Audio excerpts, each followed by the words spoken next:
el nombre de Cristo un sumo sacerdote, ¿cómo dice ahí? Insuperable. ¿Qué significa la palabra insuperable? No hay nadie más. Que nadie puede sobrepasar, ¿cierto? Que es el mejor, que es el superior, que nadie llega a su altura. Ahora, vimos, ¿cierto?, un recuento en la clase pasada del autor del capítulo 1 en adelante. Hicimos una escalerita en donde el clímax del autor es demostrar a los oyentes, a los destinatarios, al decirles, ¿cierto?, tenemos un sumo sacerdote, pero este no es igual que los otros, este es mejor. Y él lo alude en los versículos, ¿cierto?, del primer capítulo, donde dice, efectuó la purificación. ¿Quién hacía eso? Los sacerdotes. Lo alude también después en el 3.7, considerar al apóstol y sumo sacerdote. Ya lo menciona ahí directamente y finalmente en el 4 dice, tenemos un sumo sacerdote. El contexto también, hermanos, tiene que ver con que habían judaizantes que estaban atacando a los creyentes diciéndole, ustedes no tienen tampoco un sumo sacerdote. Pero el autor de Hebreos dice, sí, tenemos un sumo sacerdote. Y después, además, es un contexto donde también estaban pasando por sufrimiento. Por eso que en el capítulo anterior, ¿cierto?, estuvimos viendo una de las características de este sumo sacerdote, que era empático. Recuerden, porque no tenemos un sumo sacerdote que no pueda compadecerse de nuestras debilidades, sino uno que fue tentado en todo según nuestra semejanza, pero sin pecado.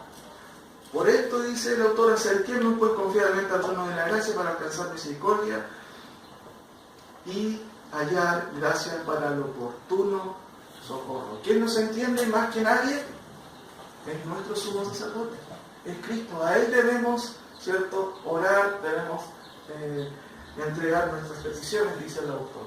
Ahora, Cristo es el sumo sacerdote insuperable. ¿Por qué podemos acercarnos a través de Cristo al trono de la gracia? ¿Cierto? Resumen, porque Él traspasó los cielos y los sacerdotes del Antiguo Testamento evidentemente no hicieron eso, no tuvieron ese resultado, porque es empático con nosotros. La palabra sum patos, ¿cierto? Patos de sufrimiento. Él, ¿cierto?, nos acompaña, es empático, sabe y entiende nuestras necesidades, entiende nuestras debilidades, entiende nuestras lágrimas. Por eso podemos acercarnos, porque no es alguien que sea frívolo, digámoslo así, sino una persona que nos entiende. Pero también porque Él sabe, qué es ser tentado, porque Él sufrió también, era 100% hombre y supo lo que era la tentación. Entonces, nosotros siempre nos acercamos a personas que generalmente nos entienden porque, por una, han vivido lo mismo que nosotros, han pasado por lo mismo que nosotros, y muchas veces las personas nos dicen, yo te entiendo, porque yo también he pasado por lo mismo. Cristo pasó también por sufrimientos, hermano, lloró, pasó por tentación, por eso Él puede comprendernos, y eso nos basta para acercarnos a Él. Ahora, ¿por qué acercarnos a este sumo sacerdote en especial? ¿Cierto? Y el capítulo 1 en adelante en general va a darnos algunas nociones generales. Porque en general los sacerdotes fueron constituidos por Dios a favor de los hombres para presentar ofrendas y sacrificios por los pecados, y Cristo es también un sumo sacerdote, de acuerdo a lo que el autor de Hebreos nos está diciendo. Los sacerdotes del Antiguo Testamento fueron constituidos, y eso es lo que dice el primer versículo del capítulo 5, porque todo sumo sacerdote tomado de entre los hombres es constituido a favor de los hombres. Para eso fueron constituidos, como mediadores entre Dios y los hombres. Recuerden que los sacerdotes eran mediadores, ¿cierto?, que de una u otra manera apelaban a Dios por el pueblo, pero los profetas también eran una clase de mediadores que entregaban lo que Dios decía al pueblo. Ahora, el orden sacerdotal arónico, ¿cierto?, que viene diciendo después, vamos a verlo un poquito, se encuentra en todos los pasajes. Quizás después usted los puede estudiar o en el repaso también de lo que es el video, pero vemos ahí algunas cosas. Fue preestipulado por Dios. Recuerden que cuando el pueblo de Israel está en el monte, ¿cierto?, ahí dicen ahí todo, Moisés yendo a hablar con el Señor, en Éxodo 24, por ejemplo, si ustedes me acompañan, no quiero detenerme tanto aquí, pero solamente para explicar algunas cosas, fue preestipulado por Dios porque Dios fijó sus ojos en cierta clase de personas. Dice, dijo Jehová a Moisés, sube ante Jehová tú y Aarón, que era hermano de Moisés, pero también Nadab y Abiú, que eran hijos de Aarón, y 70 de los ancianos de Israel, y os inclinaréis desde lejos. El versículo 9 del capítulo 24 dice, y subieron Moisés a Aarón y los dos hijos de Aarón, que eran Nadab y Abiú, y 70 de los ancianos de Israel. Ahora, sáltese al capítulo 28 de Éxodo, en donde vemos aquí una segunda cosa. Fue claramente estipulado por Dios, o confirmado, más bien podría decir ahí. Fue confirmado por Dios. Harás llegar delante de ti a Aarón tu hermano, le está diciendo Jehová a Moisés, y a sus hijos consigo, de entre los hijos de Israel. ¿Para qué cosa? Para que sean mis sacerdotes, a Aarón y a Nadab, a Abiú, Eleazar e Itamar, hijos de Aarón. Los demás versículos también, del 40 al 41, nos relatan también un poco la consagración de los sacerdotes. Y el versículo, ¿cierto?, 4 va a decirnos, y nadie toma para sí esta honra, sino el que es llamado por Dios, como lo fue Aarón. Y quedamos, ¿cierto?, con una pregunta la clase pasada, pero estuvimos viendo que cómo Dios o Cristo podía ser sacerdote si no pertenecía a la tribu de los levitas. Orden sacerdotal arámico, recuerden, fue estipulado por Dios, esta palabra puede ser, fue confirmado por Dios, porque Dios confirmó a Aarón y sus hijos, fue establecido solo para la tribu de Leví, y solo Dios los designó, no podían autodesignarse. Ahora, la pregunta, ¿cierto? Y nadie toma para sí esta honra, cargo o oficio, sino el que es llamado por Dios. Tenemos aquí la línea, y fíjense en esto, la línea, digamos así, genealógica, para poder entender un poquito cómo fue la separación de las tribus, y por un lado, cómo viene de la línea de Leví los que fueron consagrados para ellos. Abraham se regionalizaba quizás a Jacob, y Jacob se casó en primer lugar con una mujer, ¿cierto?, que se llamaba Lea, y su hermana, ¿cómo se llamaba? Raquel. Una era fea y la otra era linda. Eso es como dice el relato. Pero Jacob estaba enamorado de quién, ¿se acuerdan? De Raquel. Pero el suegro era tan pillo, digamos así, que engañó a Jacob, ¿cierto? Y tuvo que casarse con Lea. Con Lea tuvo ¿cuántos hijos? Tuvo 3, 4, 5, 6. Rubén, Simeón, Leví, Judá, Isaacar y Zabulón. Pero también Lea tenía una sierva que se llamaba Silpa. Y por ahí surgieron 2 hijos más, La y Aser.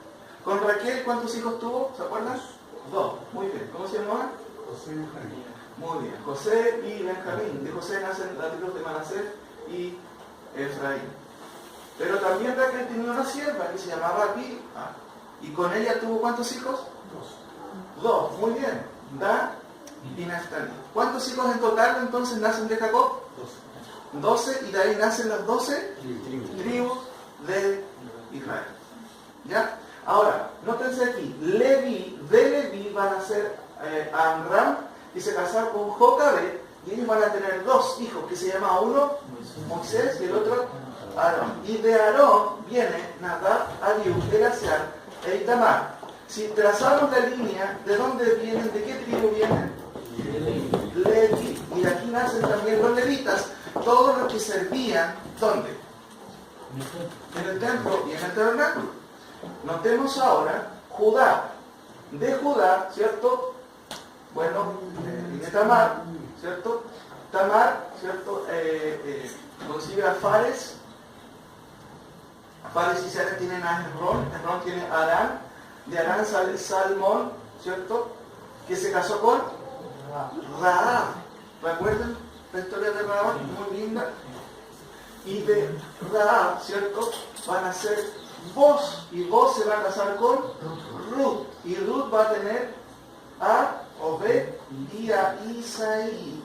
¿Isaí fue padre de quién? Muy bien, de David. Y David tuvo también a Salomón. Y de David va a venir, ¿quién?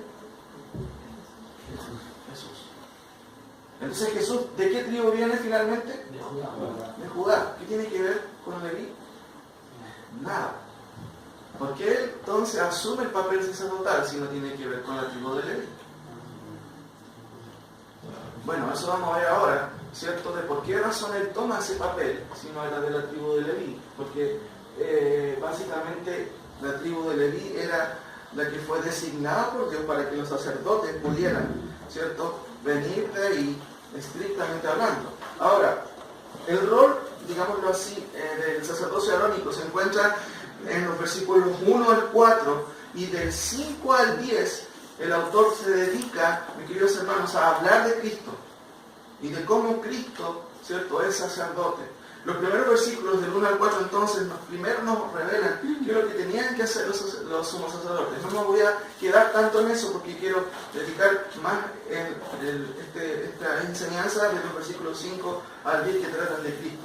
Entonces, si hacemos un resumen de lo que era el rol sacerdotal arónico, fueron dados a favor de los hombres, de entre los hombres. No fueron una casta superior en donde tenían que simplemente las personas ir, hincarse ante ellos. No, no, no. Los sacerdotes fueron dados para ser mediadores de los hijos de Israel. Segunda cosa, debían ofrendar y sacrificar víctimas por los pecados del pueblo. Tercera cosa, si hacemos un resumen, ¿cierto? Eso estoy diciendo acá. Debían ser pacientes con quienes se mencionan 3 clases de personas: con los ignorantes, con los extraviados y ¿qué más? Y con los débiles. No debían ser personas, ¿cierto?, digamos, insensibles. Debían tener, ¿cierto?, una actitud de corazón, ¿cierto?, empática con quienes pecaban, con los extraviados, con los ignorantes, ¿cierto?, y con los débiles. No era cualquiera el que podía, ¿cierto?, tomar este oficio. Por eso que Dios se encargó de una tribu en especial y seguramente también Dios dotaba a estas personas de estas características. Cuarto, ¿cierto?, en el versículo 3 del capítulo 5, debían ofrecer sacrificios por sus pecados y los del pueblo, porque él también o ellos estaban sujetos a debilidad.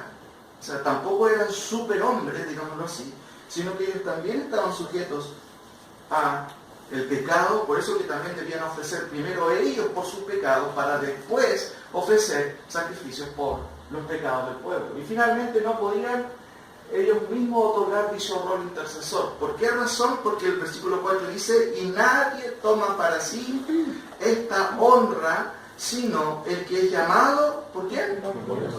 Como lo fue ¿quién?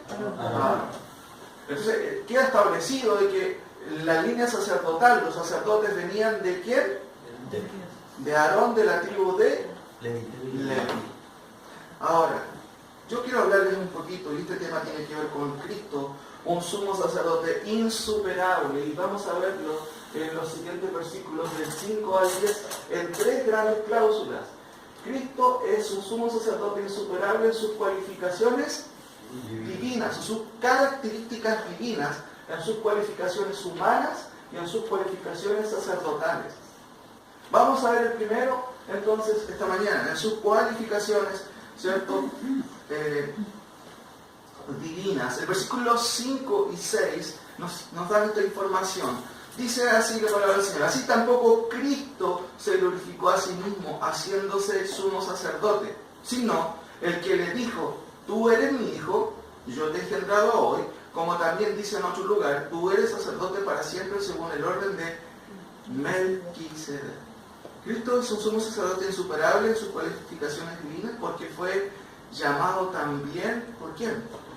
Porque fíjense que la primera palabra que se dice en el versículo 5 dice: así tampoco Cristo, igual que Aarón, se glorificó a sí mismo. No, está diciendo claramente el autor de que Jesucristo, ¿cierto?, asumió un papel, ¿cierto?, no por sí mismo, sino, y citando a el salmista, va a señalar que fue Dios quien le asignó ese papel sacerdotal.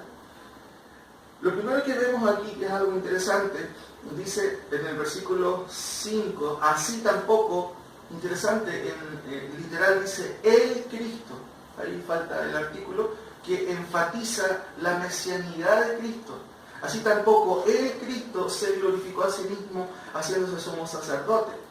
Segunda cosa, se trata también de una designación, queridos hermanos, mesiánica, porque Cristo significa el ungido de Dios. Ahora, el autor va a citar 2 versículos en donde basa su argumentación del Antiguo Testamento. Salmo 2.7, ¿cierto? Si me acompañan ahí. Y Salmo 110.4.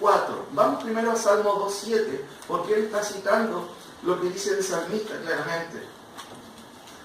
Así tampoco Cristo se glorificó a sí mismo haciéndose sumo sacerdote, sino él que le dijo. ¿Quién fue el que le dijo? Bueno, ese es Jehová. Dice 2.7 de Salmo: yo publicaré el decreto. Jehová me ha dicho, mi hijo eres tú, yo te engendré hoy. Ya este versículo, el autor de Hebreos ya lo había citado en el capítulo 1 del versículo 5. Vuelve a repetirlo aquí para decir, ¿y cómo Cristo se puede, digámoslo así, cómo puede tomar este rol o este oficio sacerdotal? Bueno, el autor de Hebreos está diciendo que quien lo ha designado fue justamente Dios. Lo primero que dice el versículo, yo publicaré el decreto, fue algo público, porque un decreto se publica. Samuel Pérez Milos, el profesor Samuel Pérez Milos dice que fue un decreto cósmico. Qué interesante, porque es un decreto que viene ¿de dónde? De Dios, desde el cielo. Y todos nos sometemos a ese decreto. Y todos escucharon, ¿cierto? Cuando el profeta, ¿cierto? O el salmista dijo, yo publicaré el decreto, Jehová me ha dicho, mi hijo eres tú, yo te he engendrado hoy. En primer lugar, entonces, lo que me enseña este versículo es que este sumo sacerdote es de naturaleza divina, porque es el propio Hijo de Dios, ¿cierto? Segundo versículo que cita el autor, como también dice en otro lugar, vamos a Salmo 104, 110, versículo 4. Aquí vemos, ¿cierto?, Cristo, un sumo sacerdote insuperable en sus cualificaciones divinas. Por supuesto, es un sacerdote diferente a los otros, porque en primer lugar es hijo de Dios, es divino. Pero en segundo lugar, tiene que tener ciertas cualificaciones. ¿Y cuáles son sus cualificaciones de acuerdo a este versículo? Dice este versículo, juró Jehová y no se arrepentirá. Fíjense lo que Jehová está diciendo. Tú eres sacerdote para siempre. Qué interesante esa frase, vamos a verla después. Según el orden de... Entonces, ¿qué es lo que nos está enseñando el autor? ¿Quién designó a Cristo como sumo sacerdote? Dios. ¿Cuál es el orden o a la orden que pertenece Cristo? Si no pertenece a Leví, ¿cuál es la orden sacerdotal a la cual Dios le asigna? De Melquisedec. ¿Quién será Melquisedec? ¿Quién es Melquisedec? Fíjense que el autor de Hebreos va a hablar explayadamente acerca de Melquisedec en el capítulo 7. Por eso que ahora vamos a ver solamente 2 cosas acerca de Melquisedec, porque él desarrolla este relato ahí, esta explicación en el capítulo 7 y nos va a decir quién es Melquisedec. Fíjense que sáltense ustedes 2 hojitas al capítulo 7. Dice, porque este Melquisedec, rey de Salem, sacerdote del Dios Altísimo, que salió a recibir a Abraham, que volvía de la derrota de los reyes, y le bendijo, a quien asimismo dio a Abraham los diezmos de todo, cuyo nombre significa primeramente Rey de Justicia y también Rey de Salem. Esto es, Rey de paz, sin padre, sin madre, sin genealogía, que ni tiene principios de días ni de fin de vida, sino hecho semejante al Hijo de Dios, permanece sacerdote para siempre. Qué interesante la información que se nos da de Melquisedec, ¿cierto? Hay estas cosas que no vamos a ver ahora de él, que vamos a ver después de lo que vamos a ver en lo que sigue del capítulo. Pero sí, el autor nos da una información suficiente aquí acerca de Melquisedec. Cristo pertenece a la orden sacerdotal, la orden de Melquisedec, una orden superior, lo cual se demuestra con la frase, porque es sacerdote, ¿hasta cuánto tiempo? Para siempre. Los sacerdotes en el antiguo tiempo eran temporales, ¿por qué? Porque morían. Pero este sacerdote es superior ya, porque es sacerdote, de acuerdo al autor, para siempre. Y alguien no puede ser para siempre a menos que sea divino. Por eso lo primero que vemos aquí, que Cristo es un super sacerdote insuperable en sus cualificaciones divinas. Y claramente, porque es Hijo de Dios y porque es un sacerdote para siempre. Nadie podía tener o llevar esa cualidad. Cristo entonces pertenece a una orden sacerdotal superior porque justamente es un sacerdote para siempre. Esto señala un paralelo en el sentido de la debilidad y falencia del sacerdocio arónico, en donde los sacerdotes eran temporales, versus este sumo sacerdote eterno, que no necesita un recambio.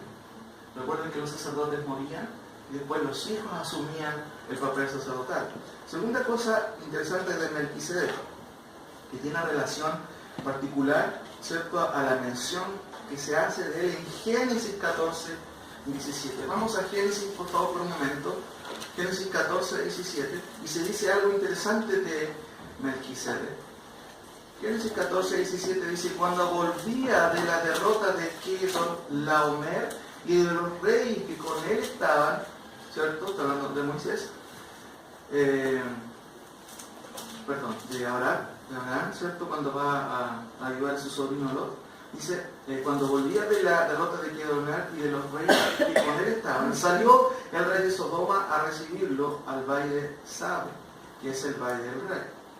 Entonces, Melquisedec, ¿cierto?, rey de Salem y sacerdote del Dios Altísimo, sacó pan y vino y le bendijo diciendo: bendito sea Abraham del Dios Altísimo, creador de los cielos y de la tierra. Fíjense que solamente en este pasaje se menciona a Melquisedec también en los Salmos y no sabemos muchas cosas de él. Pero el autor de Hebreo nos va a dar otra información. Pero fue un personaje histórico, bastante, digámoslo así, curioso, ¿cierto? Por otro lado también un poco misterioso. Pero lo que el autor nos va a decir de Melquisedec, en primer lugar, es que Cristo pertenece a la orden de este hombre. Y este hombre cumplía dos funciones en sí mismo. ¿Se dieron cuenta? ¿Qué era Melquisedec? Pero aparte de sumo sacerdote, era rey. Fíjense, dos cosas en una: rey y sumo sacerdote. Los sumos sacerdotes en el Antiguo Testamento no eran rey, cumplían simplemente una función sumo sacerdotal, aunque en un momento también tenían cierto rol político, pero no eran así. Y ya Melquisedec cumple dos cosas en una: rey y sumo sacerdote. Y esa es la relación preliminar, porque Cristo no solamente está presentándose aquí en Hebreos como sumo sacerdote, Cristo es rey también, por supuesto. Se cumplen dos cosas en Cristo: rey y sumo sacerdote, de acuerdo al orden de quién, que era rey y sumo sacerdote. Entonces ya esta orden es totalmente diferente, porque está estipulando, ¿no es cierto?, esta relación.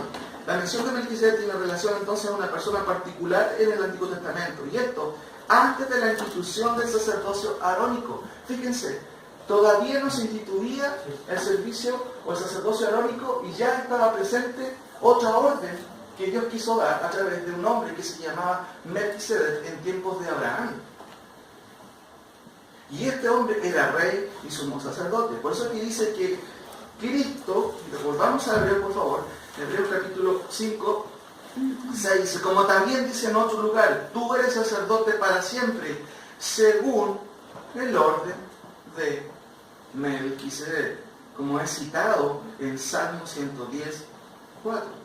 Ahora, es claramente superior esta orden, porque no solamente hay una unidad, una unión entre ser rey y ser sumo sacerdote.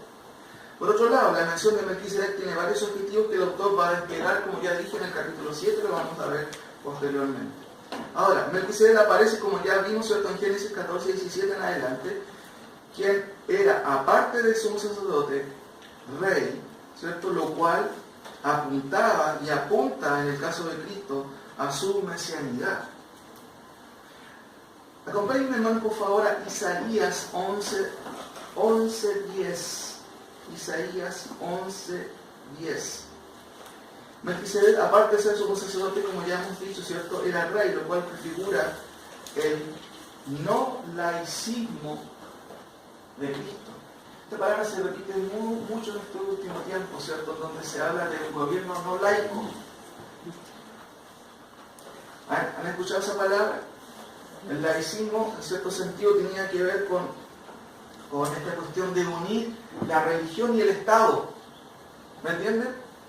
Y hasta cierto tiempo, porque este tema de separar el Estado de la religión es relativamente nuevo. En la Reforma, Zwinglio, casi todos eran miembros también de las cámaras a veces, en la política, y las cosas se hacían desde la misma plataforma. La religión y el Estado estaban juntas. Exacto, era algo teocéntrico. Y ahora se discute mucho en nuestro país también. No, nuestro país no es un gobierno, digámoslo así, laicista o laico, porque se quiere separar la religión del Estado. Pero ¿saben quién, mis queridos hermanos? Cristo es Rey. Y Él no solamente va a ser sumo sacerdote, sino que va a cumplir las dos funciones. Mire cómo dice Isaías 11:10. Acontecerá en aquel tiempo que la raíz de Isaí, ¿quién es Isaí? El padre de David. ¿De dónde viene quién? Cristo, la cual estará puesta por pendón. ¿A quién? ¿Qué es un pendón?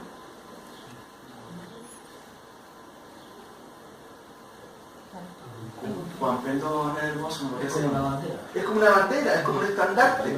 Y dice el versículo, ¿cierto? Profetizando cuando Cristo va a ser rey. Dice el texto, acontecerá en aquel tiempo, una frase bien técnica, ¿cierto? Donde Dios que apunta a los últimos tiempos, al tiempo, ¿cierto? Donde Cristo será rey. Que la raíz es ahí, ¿cierto? La cual estará puesta por pendón a los pueblos, será buscada por las gentes y su habitación será gloriosa. Vayan a Zacarías también, por favor, mis queridos hermanos. Zacarías 8, 20 al 23. Zacarías 8, 20 al 23. Todos los profetas hablan de un futuro glorioso de Israel. Ese futuro glorioso tiene que ver justamente con el establecimiento del reino de Cristo en el reino milenial.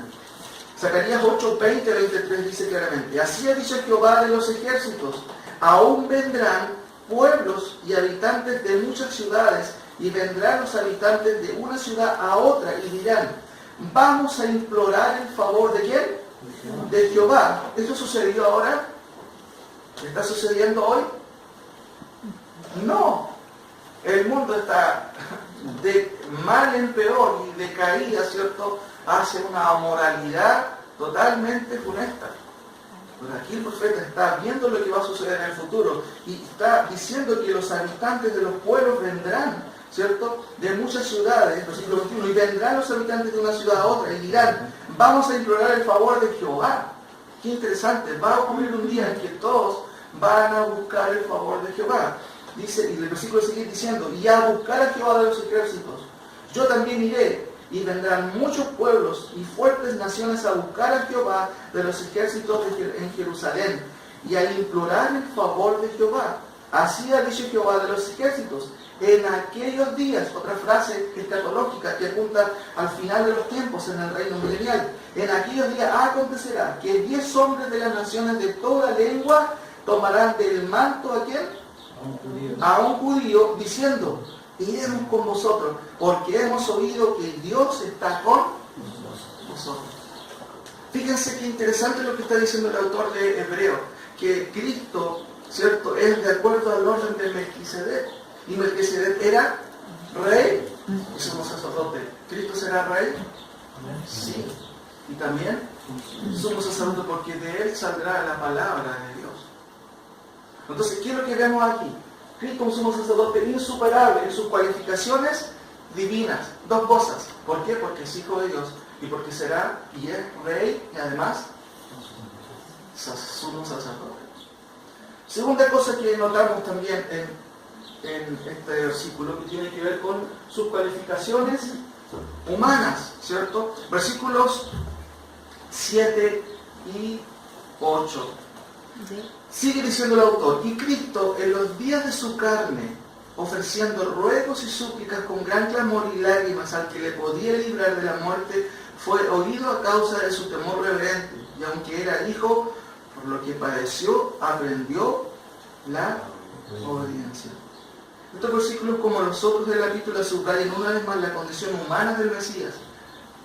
Debía ser hombre el sumo sacerdote. Y Cristo, por supuesto, lo fue 100%. El texto menciona aspectos claramente humanos, en especial acerca del sufrimiento humano, lo cual también estuvo en concordancia, ¿cierto? O está en concordancia con el contexto. Porque muchos de los destinatarios de la epístola, hermanos, estaban sufriendo persecución. Entonces, ella al leer esto, wow, Cristo también pasó por debilidades y puede entenderlo. Pero aquí el autor quiere subrayar la condición humana de Cristo. Cristo es por un lado divino, tiene cualificaciones divinas, pero también era humano. Porque muchos podrían decir, pero Cristo lo hizo en su condición de Dios. No, Él realmente sufrió. Y es interesante que se mencionan aquí claramente situaciones que un hombre común, natural, sufre. El versículo 8 dice, y Cristo en los días de su carne ofreciendo ruegos, ¿y qué más? Súplicas. Hay algunos escritos rabínicos en donde el concepto de la oración se consideraba ascendente. Decían ellos, ¿cierto? Hay 3 tipos de oración y cada una es más intensa que la otra. Petición, gritos, clamor, ¿cierto? Entre comillas, y lágrimas. Y fíjense que Cristo experimenta también esta situación, es muy interesante. Ruegos y súplicas. Fíjense, 2 cosas que Cristo padeció. Pero la manera también de la oración es muy interesante porque en la segunda parte del versículo dice con gran clamor. Eso se traduce a veces también con gran vocerío o gritería. Y lágrimas, que está relacionado con llorar. Cristo lloró. ¿Se acuerdan alguna vez cuando Cristo lloró? Lo mencionamos en la clase pasada. Cuando falleció Lázaro. ¿A quién? Él amaba. Quizás ahí se puede aludir también, pastor, a que cuando él se transfiguró y lo vieron que tenía unas gotas de sangre que no se da en ninguna parte, que su sudor era como gotas de sangre. Sí, sí. Y esa es una expresión de oración que usted ha mencionado ahí, que no es común. Por supuesto, sí.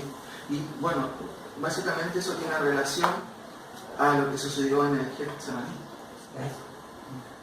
¿Se acuerdan de esa escena? Mateo 26, 37, ¿cierto? Cuando Jesucristo está ahí orando al Padre en una de sus oraciones más, digámoslo así, profundas, y decide orar. Vayamos ahí por un momento, Mateo 26,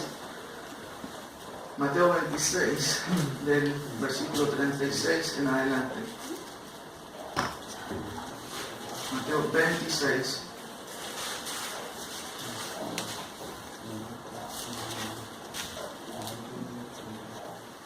Entonces llegó Jesús con ellos a un lugar que se llamaba Getsemaní y dijo a sus discípulos, sentaos aquí, entre tanto que voy allí y oro.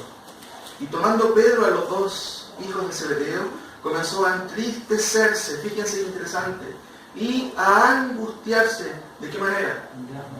Mira, hermano, no dice angustiarse simplemente, a angustiarse en gran manera. En gran manera. ¿Saben que Cristo pasó? ¿Tuvo crisis de angustia? Igual que yo. ¿Cierto? En gran manera. Yo creo que fue peor lo que pasó, mi querido hermano. Sigo leyendo. Entonces Jesús les dijo, mi alma está triste, muy triste, muy triste, hasta la muerte. Quedaos aquí y velad conmigo. Yendo un poco adelante, se postró sobre su rostro, orando y diciendo, Padre mío, si es posible, si hay alguna posibilidad, pase de mí esta copa, pero no se haga como yo quiero, sino como tú. Evidentemente, mis queridos hermanos, este es uno de los pasajes más gráficos que revela que Cristo sufrió, que padeció, ¿cierto? Claramente el texto habla de que Él se entristeció en gran manera y su alma estuvo muy triste, incluso hasta la muerte. Sin embargo, el autor, ¿cierto?, aquí resalta, como ya he dicho, ¿cierto?, sus cualificaciones humanas. Él, mis queridos hermanos, vivió esta experiencia como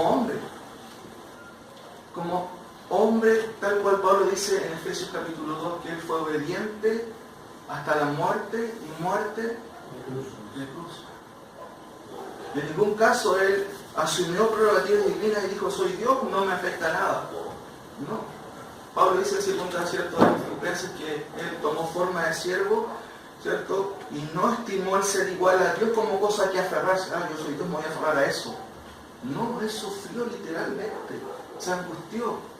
Y eso demuestra que Cristo era 100% humano y claramente tenía el derecho de ser sumo sacerdote, porque justamente era 100% hombre.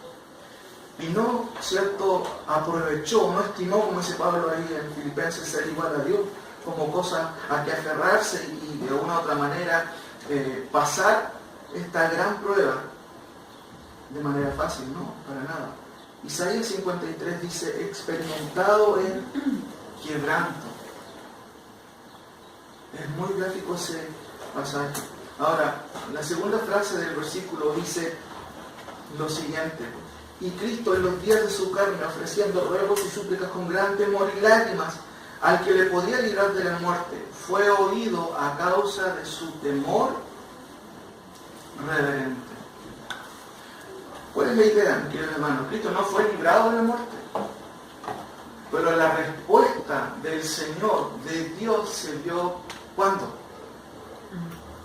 ¿Cuándo fue oído? ¿Cómo uno puede decir, fue escuchado? Eso tiene que ver con la resurrección de Cristo.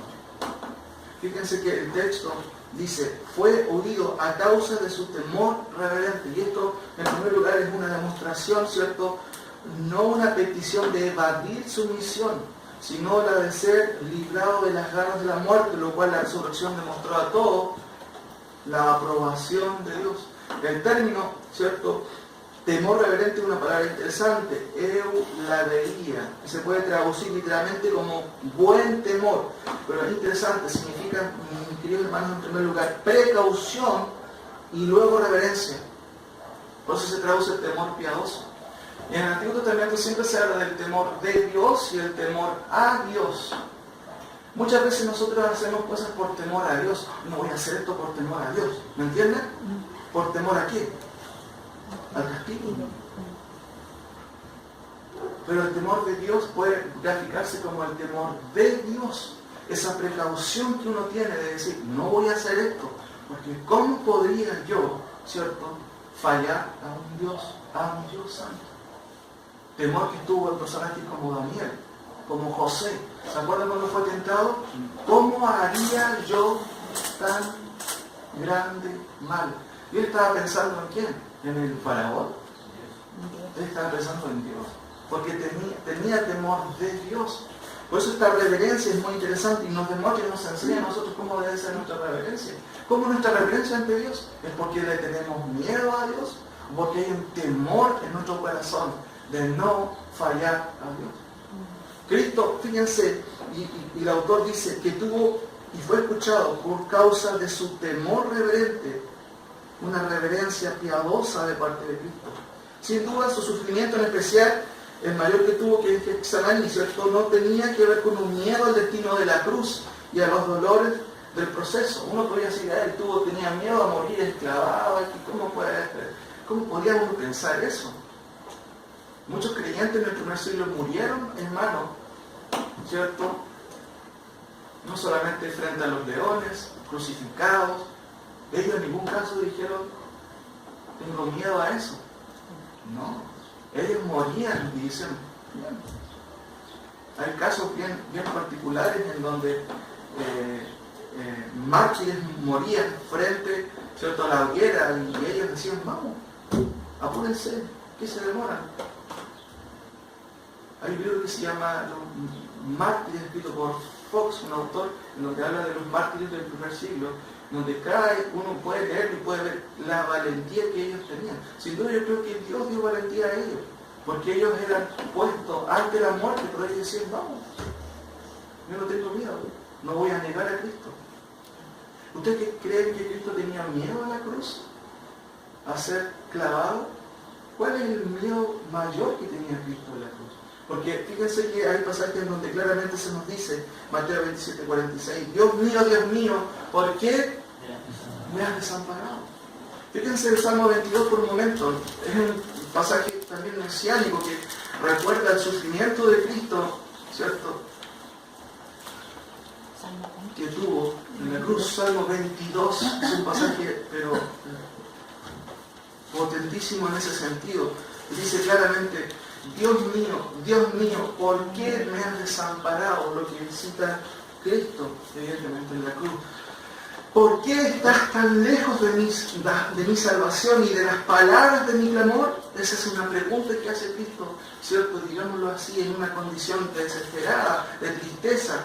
Dios mío, clamo de día y no respondes, y de noche y no hay para mí reposo. Pero tú eres santo, tú que habitas entre las alabanzas de Israel. En ti esperaron nuestros padres, esperaron y tú los libraste. Si usted sigue leyendo el pasaje, es increíble la oración de Cristo, que va a repetir ahí en la cruz en frases como, Dios mío, ¿por qué me has desamparado? Jesús sufrió porque dicho eso, hermanos, incluía algo terrible para su alma, sin duda. Pero básicamente el sufrimiento peor de Cristo tenía que ver con que el hecho de llevar el pecado de la humanidad significaba estar y quedar separado de Dios. Eso era lo más terrible, quedar separado de Dios. Cristo era inocente, pero al llevar el pecado de los hombres, ¿cierto?, por un momento, ¿cierto?, en la cruz, quedó expuesto ¿a qué cosa? A quedar separado totalmente de Dios. Una cosa que nosotros tendría que hablarnos. Nuestro miedo muchas veces no está bien fundamentado. Sufrimos cuando tenemos miedo por cosas que son temporales. Hermano, estar separado de Dios debe hacernos temblar. Pero por la gracia de Dios tenemos un sumo sacerdote que ha apelado por nosotros, apela por nosotros. Un sacerdote igual que los del Antiguo Testamento, superior, como dice ahí, insuperable, que llevó nuestros pecados, sufrió nuestros dolores, como dice Isaías, y por su llaga nosotros fuimos curados. Versículo 8 sigue el relato, dice, y aunque era hijo y tenía todos los derechos de un hijo, ¿cierto?, porque lo que padeció, y aunque era hijo, por lo que padeció, aprendió, ¿qué cosa? La obediencia. Ahora, esto hay que entenderlo en el buen sentido teológico, digámoslo así. Cristo era perfecto. Él demostró su obediencia no solamente durante toda su vida. ¿Cuál es la idea del autor, mis queridos hermanos? En términos concretos, Jesús no necesitaba demostrar su obediencia al Padre, porque Él era obediente. Filipenses dice que Él fue obediente hasta la muerte y muerte de cruz. Más bien la idea del autor aquí tiene relación a que como tal, ¿cierto?, Hijo de Dios y enviado por Dios, debía evidenciar en su condición humana el sometimiento al Padre como lo había hecho, y además ser un legítimo sustituto del castigo por los pecados de los escogidos. Jesús realmente padeció como representante de los elegidos, experimentó el castigo en toda su intensidad. El resultado de todo ello puede verse en las propias palabras de Jesús en la cruz, cuando Él dijo, consumado es, está terminado. Dos cosas que dice Él, fíjense, antes de la cruz o en la cruz. Juan 19:30 dice, cuando Jesús hubo tomado el vinagre, dijo, consumado es, y habiendo inclinado la cabeza, entregó el Espíritu. Fíjense que Él tenía una misión, y esa misión era completarla, y lo hizo tal cual el Padre lo había pedido. Por eso Él llega a decir, consumado es, hecho está. ¿Qué dice después en Juan 17:4? Miren lo que dice. en Juan 17:4, después de la resurrección, antes de irse en la gran oración sumo sacerdotal por sus hijos, por los creyentes, dice: he acabado la obra que me diste, dice eso. Entonces, mis queridos hermanos, aquí estamos viendo, ¿cierto?, las características de este sumo sacerdote. Un sumo sacerdote insuperable en sus cualificaciones divinas, pero también en sus cualificaciones humanas. Él sufrió como hombre, experimentó dolor, quebranto, ¿cierto? Pero aún así, Él cumplió la misión tal cual el Padre la había encomendado. Y la cumplió a perfección, demostrando con ello, ¿cierto?, el éxito de la misión de Dios. Finalmente tenemos a Cristo, ¿cierto?, un sumo sacerdote insuperable en sus cualificaciones sacerdotales. Estos dos aspectos demuestran que Cristo, ¿cierto?, tenía cualificaciones divinas y por eso tenía el derecho a ser sacerdote. Las cualificaciones humanas nos demuestran, ¿cierto?, y nos subrayan que Él tenía todo el derecho a ser sumo sacerdote porque también fue hombre y sufrió como hombre y fue a la cruz como hombre, pero como un hombre perfecto, sin tacha, sin pecado.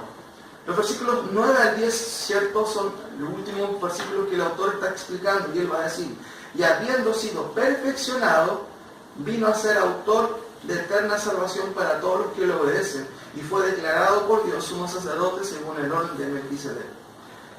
Hermanos, ¿Cristo necesitaba ser perfeccionado? ¿Cuál es la idea del autor? Porque claramente dice: y habiendo sido perfeccionado, vino a ser autor de eterna salvación. ¿Cuál es la idea aquí? Leo aquí un comentario del profesor Bayer, dice, interesante: su perfeccionamiento no se refería a un mejoramiento, a una superación moral. Se trata de reunir y completar toda la evidencia para que ejerza su función como sacerdote eterno. ¿Y lo demostró? Sí, lo demostró toda su vida, porque él fue obediente, como dice Pablo, hasta la muerte y muerte de cruz. No se halló pecado en él. Entonces él cumplió o evidenció el plan a cabalidad. ¿Fue perfecto? Sí, sin pecado. El sentido entonces, mis queridos hermanos, tiene que ver con que él cumplió a cabalidad la misión. Por eso él pudo decir consumado es, si no, no hubiera dicho consumado es. Completó la obra de Dios a cabalidad. Cuando dice fue perfeccionado, ¿cierto?, tiene la idea de que él en su camino, en su pasión a la cruz, él cumplió cabalmente todos los requerimientos que se necesitaban de un Salvador. Por eso es que en la tentación, fíjense que en la tentación Mateo 4, Cristo es llevado por el Espíritu para ser tentado. ¿Por quién? ¿Cuál era la tarea de Satanás ahí? Descalificar a Cristo como un Salvador perfecto. ¿Lo logró? No lo logró. Qué interesante que Cristo, cada vez que responde a las, digamos, mentiras de Satanás, ¿cómo le contestó? Escrito está. Escrito está. Y esa prueba, fíjense, fue llevado por el Espíritu Santo, comprobó literalmente que Cristo superó a cabalidad la tentación. Entonces, cuando dice que fue perfeccionado, es que él evidenció, mis queridos hermanos, con su vida, con su obediencia, que merecía ser sumo sacerdote, y en este caso, un sumo sacerdote efectivo. Por eso que a continuación el texto dice: y habiendo sido perfeccionado, ¿cuál fue el resultado? Vino a ser autor de qué tipo de salvación. ¿De qué tipo, mis queridos hermanos? De salvación. Salvación eterna. Entonces, si se dan cuenta, esto es como taxativo.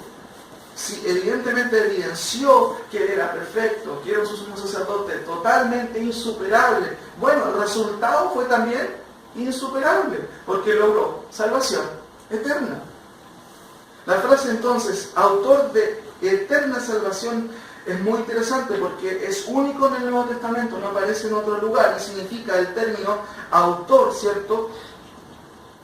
Viene la palabrita atios, que significa primera causa, fuente original, último responsable. Uno de los autores que leí decía, la culpa de la salvación eterna es de Cristo. Era como un poco paradójico, porque Él fue la primera causa de la salvación, la causa original de la salvación, queridos hermanos. Ahora, además de resaltar la superioridad del resultado de la cruz de Cristo, el autor describe en una frase el objetivo de la salvación. Fíjense la tercera parte del versículo 9. Dice, y habiendo sido perfeccionado, ¿cierto? Cumpliendo toda la evidencia de que realmente Él era, ¿cierto? El designado por Dios, vino a ser autor de eterna salvación. Pero ¿para quién vino a ser autor de eterna salvación? Para todos los que obedecen. Me gustó eso, al unísono. Para todos los que Obedece. Hermanos, 3 cláusulas se desprenden de esto. Primero, la salvación en estricto rigor solo fue dada para quienes, para los que obedecen el Evangelio. Segunda cosa, la salvación en estricto rigor solo tiene eficacia para quienes, para los que obedecen, ¿qué cosa? El Evangelio. Y tercera implicancia de esto, la salvación en estricto rigor solo tiene relación a los escogidos, porque finalmente solamente ellos obedecieron y van a obedecer. Cuando se pregunta, ¿quiénes son los elegidos? En realidad, cuando aquí dice, y habiendo sido perfeccionado, vino a ser autor de eterna salvación para los que le están obedeciendo. Es como un gerundio en español. ¿Y eso habla de una obediencia parcial o constante? Constante. Mi pregunta para ustedes, ¿es Cristo su Salvador? Entonces yo tendría que suponer que ustedes están obedeciendo a Cristo. ¿Estamos obedeciendo a Cristo y lo incluye? Eso es algo muy decidor, queridos hermanos. Porque la obediencia en realidad, uno que es padre, uno sabe cuando el hijo está obedeciendo de buena gana o de mala gana. Uno puede estar en una iglesia obedeciendo a Dios de mala gana, pero eso no le va a llevar a la salvación a esa persona. Porque la evidencia de la salvación es un corazón obediente. ¿Qué nos cuesta obedecer a Dios? Sí, pero queremos obedecer al Señor. Por eso claramente aquí el autor no deja lugar a dudas. Vino a ser autor no de una salvación parcial, sino eterna salvación. ¿Para quiénes? Para todos los que le obedecen. Hermanos, eso debe hablarnos a nosotros claramente de cómo está nuestra relación con el Señor. ¿Le obedecemos? Porque finalmente eso es lo que cuenta. Podemos decir, hablar muchas cosas, pero mi vida va a reflejar si yo obedezco al Señor, si soy realmente un hijo de Dios. Finalmente, el autor termina diciendo y recalcando el orden sacerdotal para que quede bien establecido. Dice, y fue declarado por Dios sumo sacerdote según ¿quién? Según el orden de Melquisedec. Vuelve a repetir. ¿Alguna conclusión, mis queridos hermanos? Sacerdotes del orden arónico, Jesús, el sumo sacerdote insuperable. Primero, todos los sacerdotes que vienen de la orden de Aarón o de la tribu de Leví eran hombres por nacimiento y por lo tanto pecadores. Cristo, ¿cierto? Hombre por encarnación, pero era perfecto, sin pecado. Segunda cosa, hombres y sacerdotes imperfectos, ¿cierto? Hombre y sacerdote perfecto. Dos cosas que se unen. Todos eran pecadores, a pesar de este concepto. Cristo fue sin pecado alguno. Aarón, el primer sumo sacerdote de muchos, ¿cierto? Cristo, el último, perfecto y final. Nosotros no necesitamos más sacerdotes, porque ¿quién es nuestro sumo sacerdote? Es Cristo. ¿Se ha dado cuenta que tenemos pastores, diáconos, pero no tenemos sacerdotes? ¿Quién es nuestro sacerdote? Es Cristo. Otra cosa, instalado por medio de Moisés, Cristo fue designado directamente por Dios. Por Dios. ¿Cierto? De la orden temporal de Leví, de una orden eterna. Fíjense, recuerden,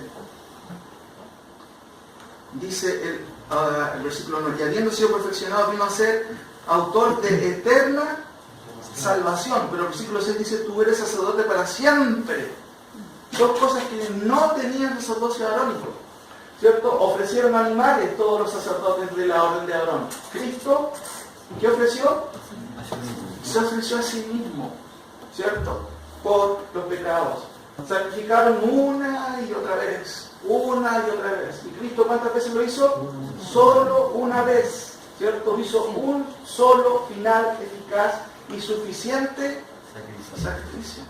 De eso se repite cuántas veces en hebreo. Una vez para enfocado a los israelitas. Se ofreció por todo sin intención. Otra cosa, expiaron el pecado provisionalmente. Porque después los israelitas pecaban y tenían que volver otra vez a sacrificar un animal. Cristo expió el pecado de manera cabal y eterna. ¿Cuántas veces? Una sola vez, y agregamos, y para siempre. Mis queridos hermanos, Cristo es su sacerdote. Amén. Amén. Y quizás podemos volver a recalcar, versículo 9, y habiendo sido perfeccionado, vino a ser autor, ¿cierto?, de eterna salvación.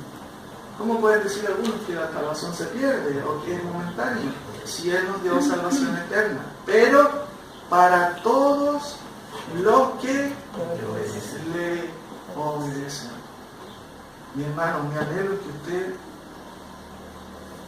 y yo podamos obedecer a Cristo.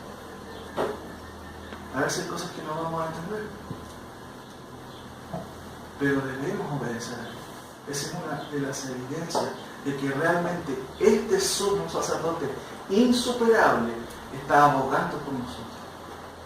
Yo espero, mis hermanos, que el Señor nos ayude y que podamos entender que en Cristo tenemos todo. No debemos buscar en otro lado. En Cristo tenemos todas las bendiciones dadas, ¿cierto? Y las que vendrán. Recuerden, este día hemos aprendido, ¿cierto?, la superioridad de Cristo. Cristo es un sumo sacerdote insuperable. No necesitamos otro. Pero recordemos, mis queridos hermanos, y esto quizás que quede en mente, y habiendo sido perfeccionado, vino a ser autor de eterna salvación para todos los que están con Jesús.